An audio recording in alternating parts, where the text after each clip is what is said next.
Former Green Beret Ben Collins on the constant repetition of these attacks and the fact that they go on pretty much without abandon. What do you make of all this?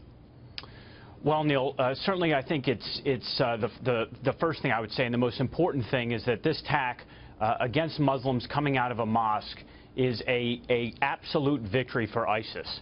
And I say that because, you know, ISIS put forward a strategy. In fact, it was Zarqawi back in 2004 that sent bin Laden a note saying the strategy for him was to target specifically Shia Muslims and to engage them and kill them and kick off a backlash against the Sunni population.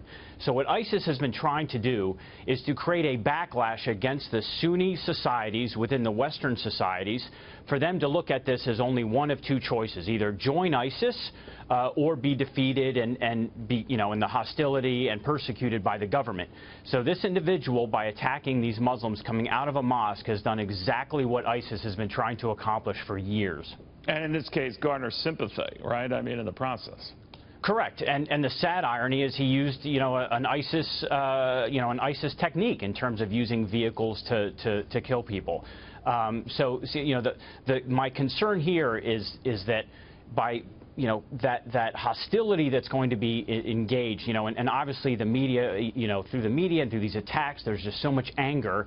And here's an individual that acted on it. It's playing right into ISIS's hands, and I think everybody needs to take a breath and actually come up with some serious and feasible security measures that can be put in place to try to avoid these situations. You know, Ben, this maybe goes slightly outside your purview, but I was reading something, I think, in a travel section of a newspaper, might have been the New York Times, I don't recall, where they're saying that a number of bookings to Europe on the part of Americans have, you know, gone down, dramatically so, where people seem to think that it's open season on citizens. That might be a stretch, but that whether it's London, whether it's Paris, whether it's Brussels, this feeling that Europe is particularly vulnerable and primed to the soft targets that have become, well, increasingly commonplace.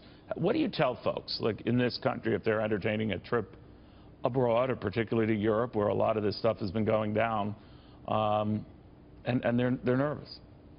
Well, Neil, look, I think if you know, certainly I tell, you know, even within my own company, you know, individuals that are going over to Europe, that they have to constantly be aware. You know, so, you know, number one, they should always, you know, have a contact information of either an embassy or a consulate.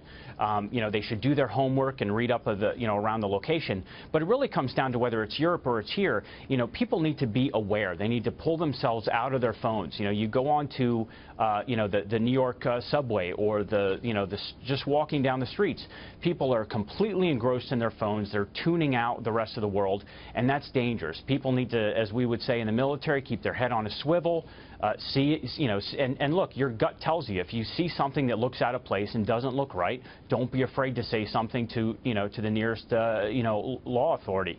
I think if people are, you know, evaluating whether or not to go over to Europe, you know, I think that there is some just concern over some of these areas. Certainly, if you look at the last one that occurred in London, it was a very high, you know, two very large tourist centers. You know, right. Certainly the Westminster Bridge and the park.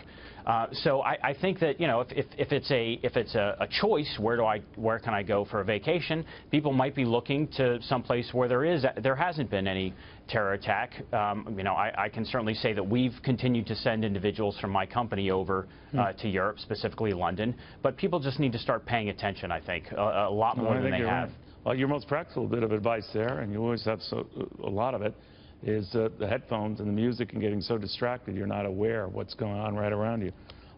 Ben Collins, thank you very much. Good seeing you again.